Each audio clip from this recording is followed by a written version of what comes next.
get paid. Amen, somebody. So she was an entrepreneur, but she was a smooth operator. She was swift. She was beautiful. She worked out and exercised.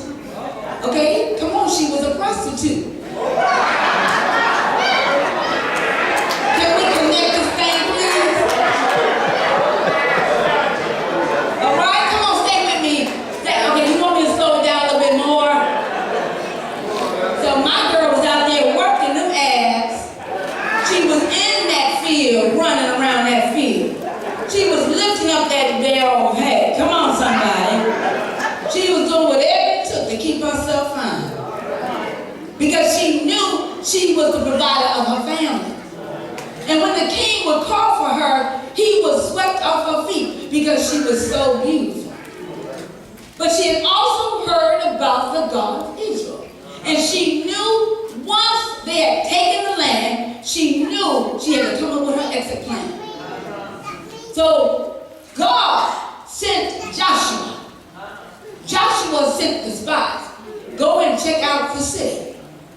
That's just like we have people who come from the outside who come to Ephesus to check out the city.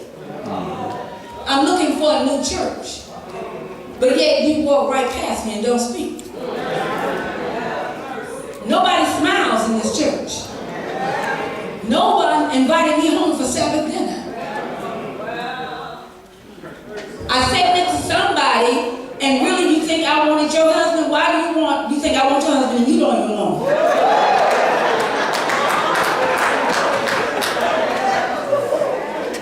Because things are not right at home and you're giving the impression when you come to church, everything is just mellow.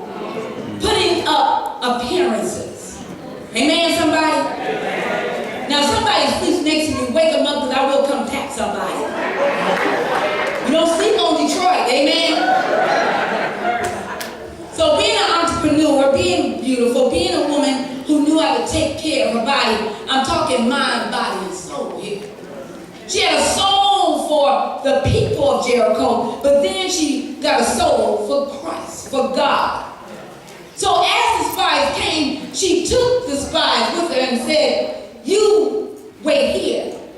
There was a knock at the door. Are the spies here? No, they're not. I don't know. Go up and look. And she had them hiding under the barrels of hay. Now, let me tell you about Rahab.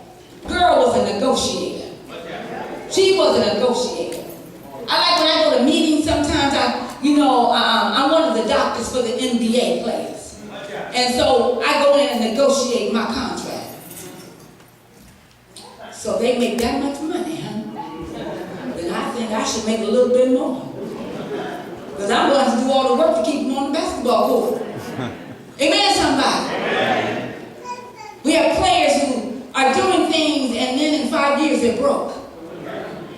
So they need people like me to help them, praise the Lord, to find balance and do good investments with their money.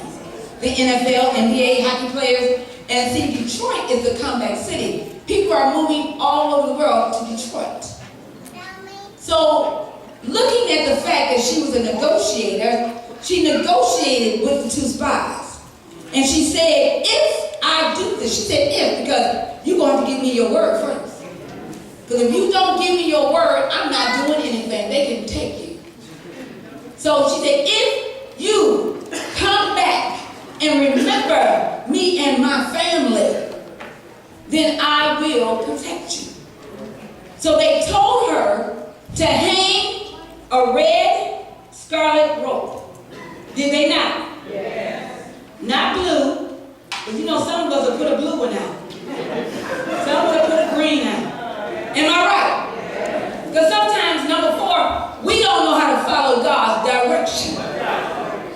We don't want to listen to mom. We don't want to listen to dad. We want to do our own thing. And we have made mistakes, young people, and we're trying to protect you from making those mistakes. We didn't wake up one day and say, we were parents. We woke up one day and say, this is what our lives are now. And we have to do what is best by you. So young people, when you want to, take that head to the left and right, like want to roll your eyes and mumble under your breath, make sure you're ready to die. Just make sure you're ready to die. See, back in my day, my parents said, let me introduce you to 6 feet and under. You know, 6 feet and under will be your new home. Because before you put me there, I'm going to put you there. So, having a mentality, young people, of learning respect. That's why I love that song, R-E-S-P-E-C-T.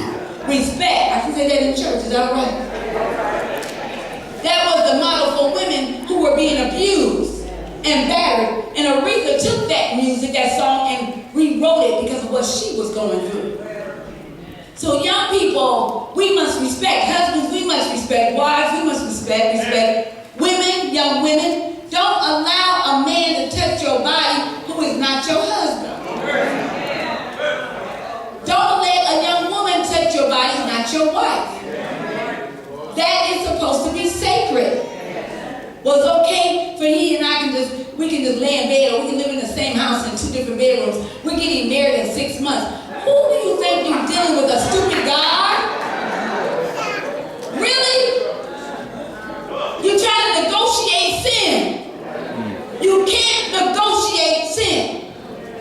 And if I respect my body enough, then you should respect me enough to not to pressure me to do something I don't want to do. If you love me.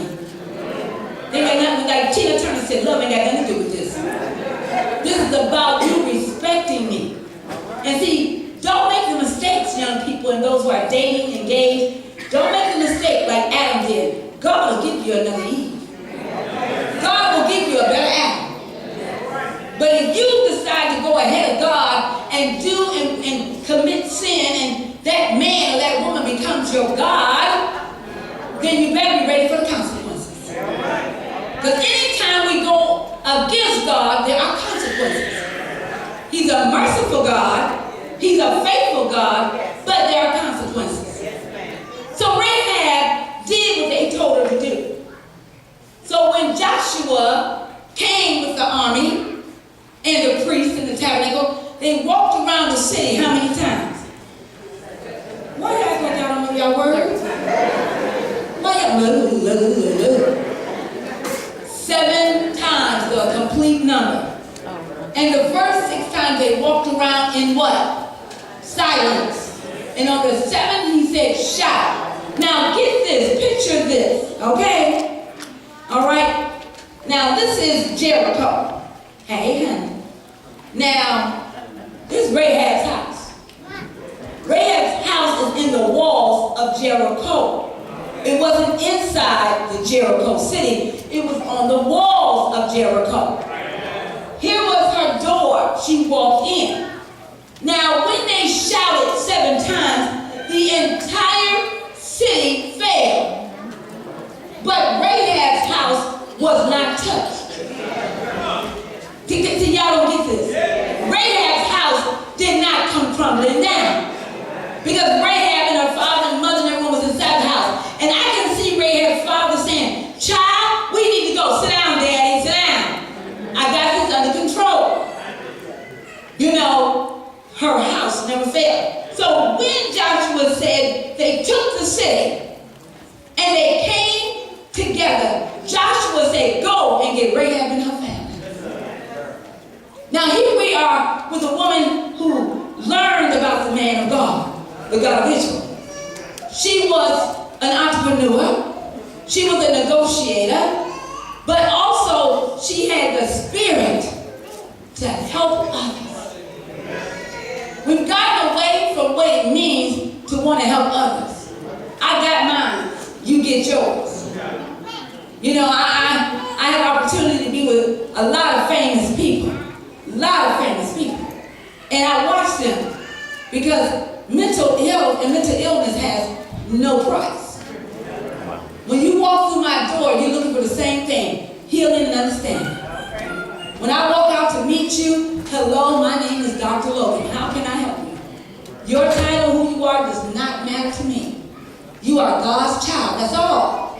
I had a celebrity that came in, and there were 4 other people ahead of him, and he was a little early to his appointment.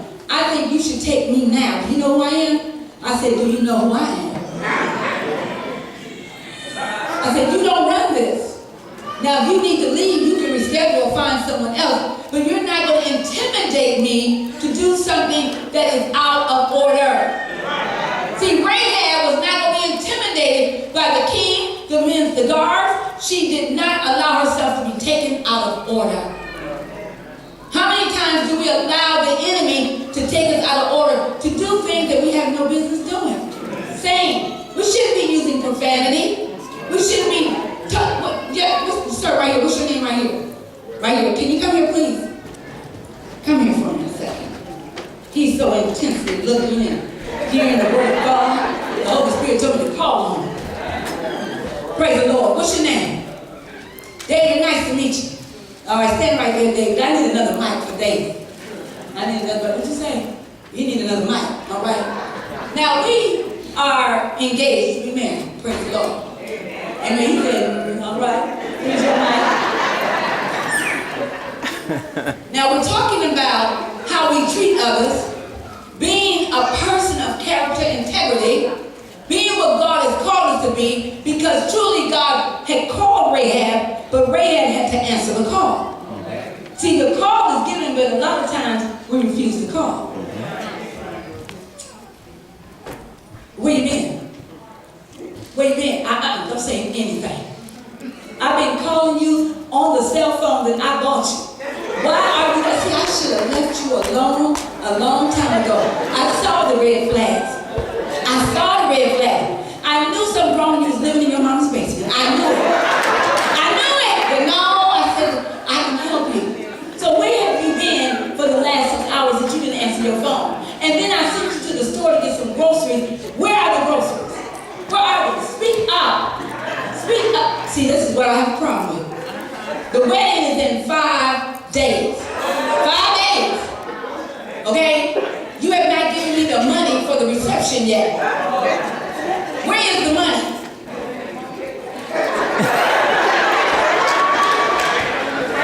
There are no groceries, no money, you're not answering your cell phone. What is wrong with you? Okay? I just don't understand. What is your problem? Is this what I gotta look forward to when we get married?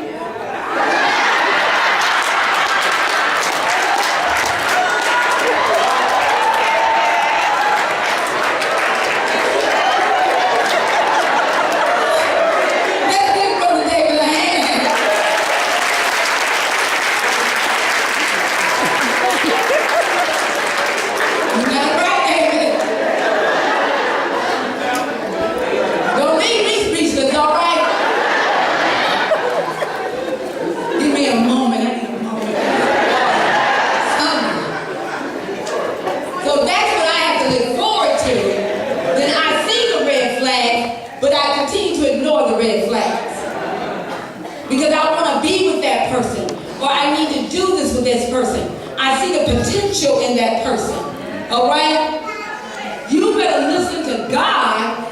Get yourself through school. Do what you need to do, and then let's talk about getting together with somebody. You know, my father made it very clear. He said, listen, and my mother, he said, listen, I'm sending you to Oakwood to enter to learn, depart to serve. Get in and get out in 4 years and go on what you got to do. And I'm like, really? You got to get a job. What's that? What's that, huh?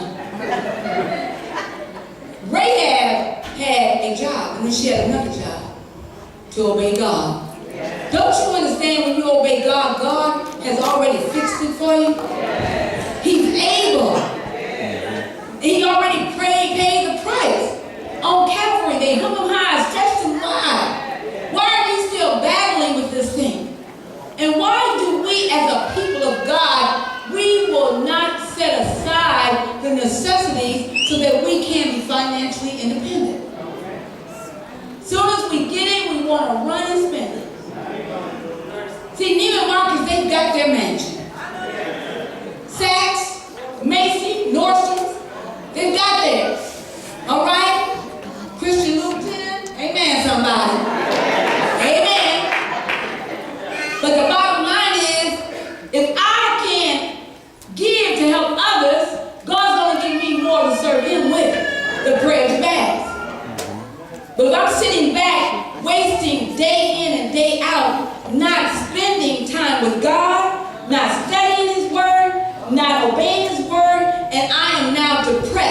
I'm dealing with manic depression. I'm dealing with acute stress disorder, anxiety. I'm dealing with bipolar depression. I'm dealing with all these things, but I can't get out of this situation. And do you think another person can heal you? Only God can heal you. Only God.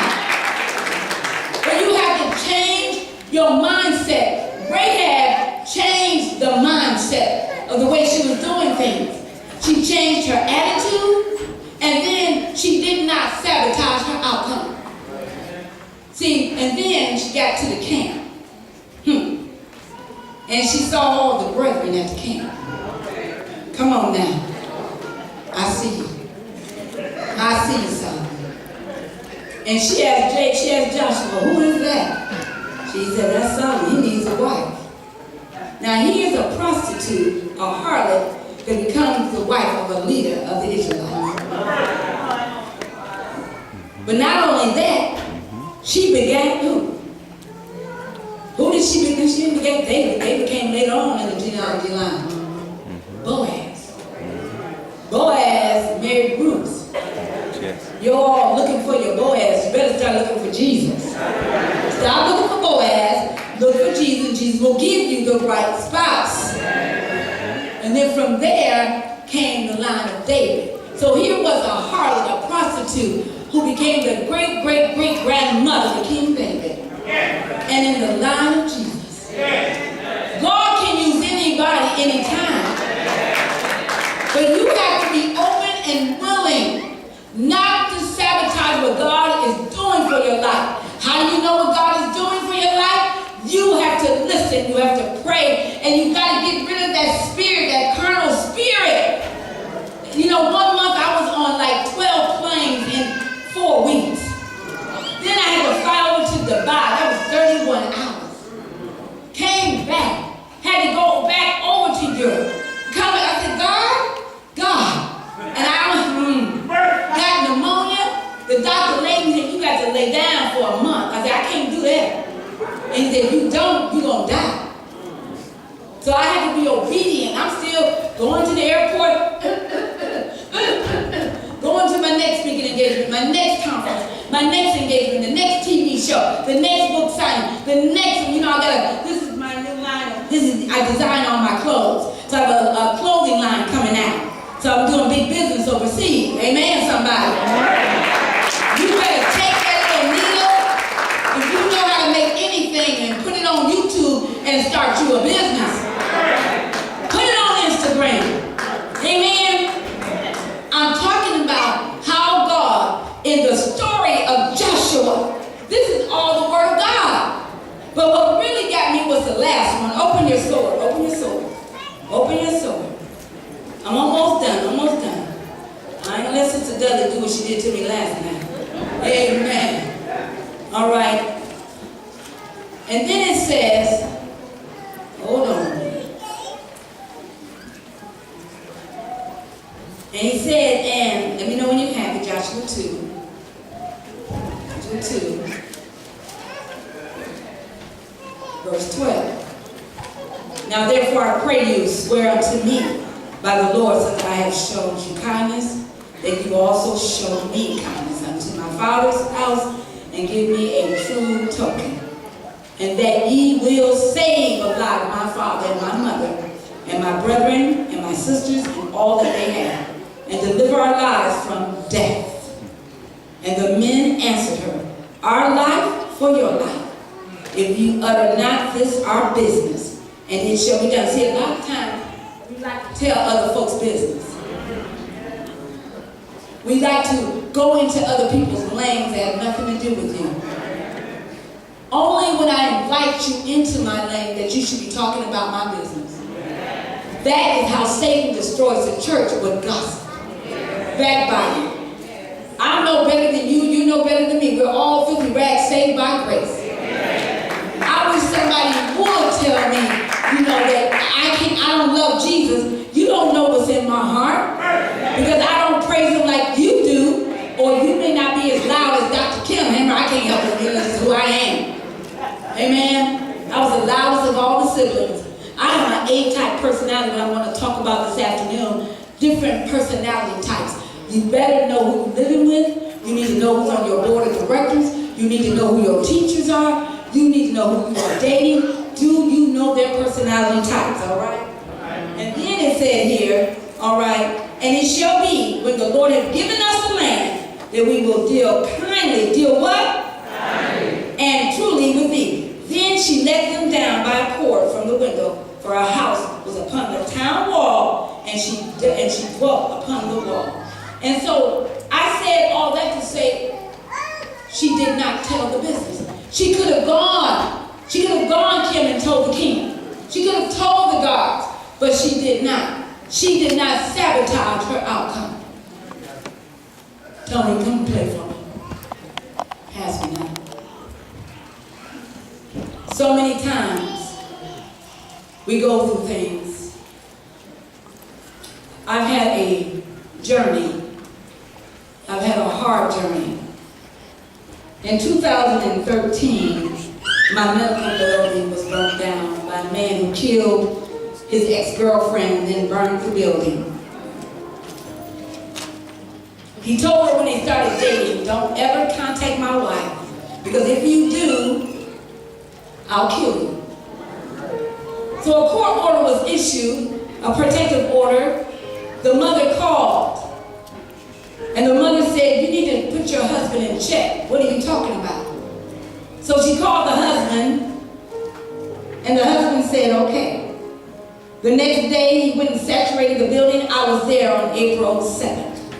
I came back to go to work on April 8th, and my former secretary called and said, Dr. Kim, where are you and Arthur?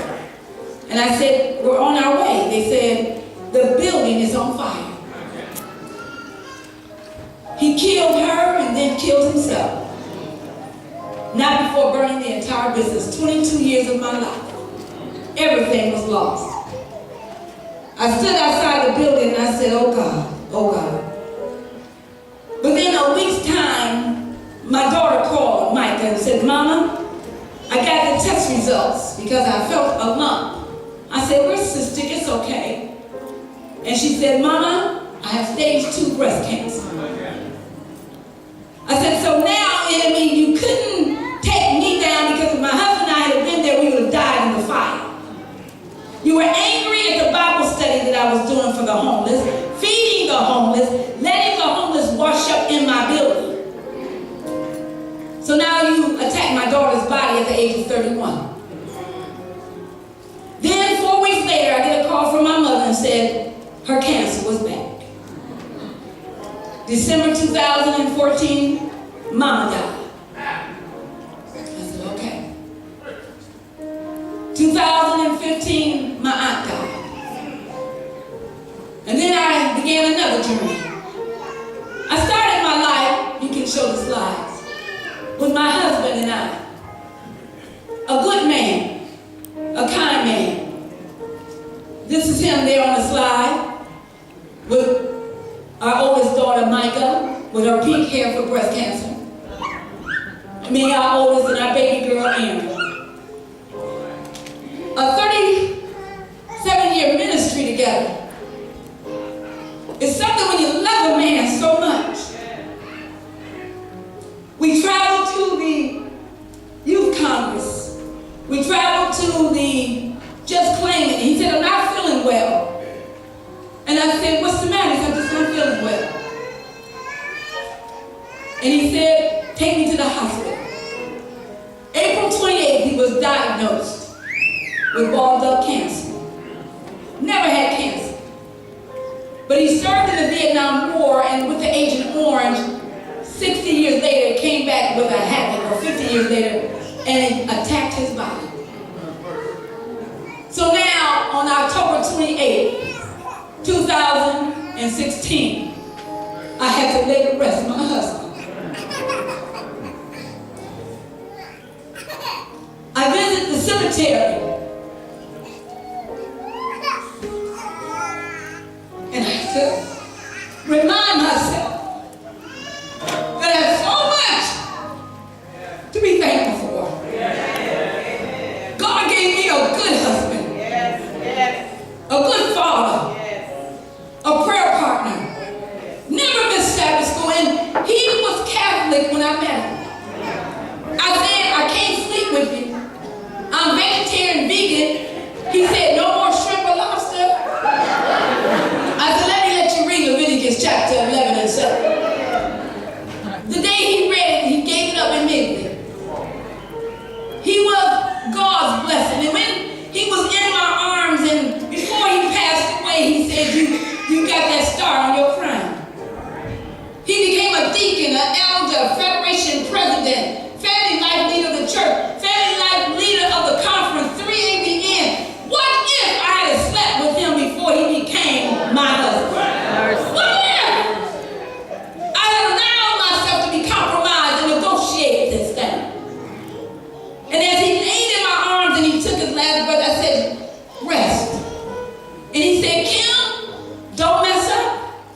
Just rest, baby, just rest.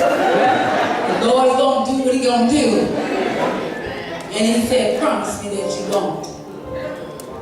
I promised Him. I said, I will carry on the work. And then as I walked through the cemetery, I said, Arthur's not the only one there. Look at all those that will come out of the grave when the trumpet shall sound. I did a television broadcast from the cemetery saying that we got to get right with God, because we're all going to have to meet our Maker. So now my life has continued on now, and I have a responsibility. Next slide. My two daughters, we walk together. We walk together. I am their protector. I've always been their mother. I've always been there for them. And I will continue to be with them. Micah, a graduate of Oakwood College, a graduate of Mount Vernon Academy, and news anchor radio personality #1 in her market with Ricky Smiley. Aaron has television, radio, acting, 5, 6 movies now under her belt, commercials, sings, plays, models. She has her own fashion line, which I have to back. But God says, this is your work. And I can't afford to allow myself to get weary because I got responsibility.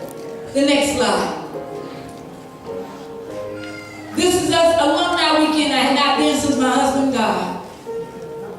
But I still have a responsibility to my daughters, to my class, to my alumni. They said, is that how a widow looks? I said, a widow never looks so good. Because how does a widow look?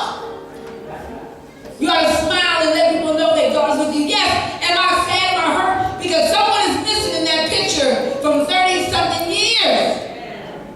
But mama's got to carry it on now. That's why I cannot be wasteful with my time, my energy, my money. They need a mother with money. You understand? Because I don't want my daughters looking to a pimp. I don't want my daughters looking to a man to help them. They look to God, they look to me. But if I'm poor, how can I help my children? Who's going to put them through school? Who's going to buy their cars? Who's going to buy their homes? That's my responsibility to help them as their father trained them to do. As my father taught me, work until you can't work anymore. See, laziness has no room with success. Laziness has no room when you want to become what God's called you to be. So I have to be their example. I'm the example of how I look, how I dress, how I walk, how I talk, how they come into my office and see my diplomas hanging. Because mommy and daddy did it so that you would have a better life. The next slide. So now I live to be well. I live, I travel, because we bought a dream home. And it's no fun going home to a 7,000 square feet home.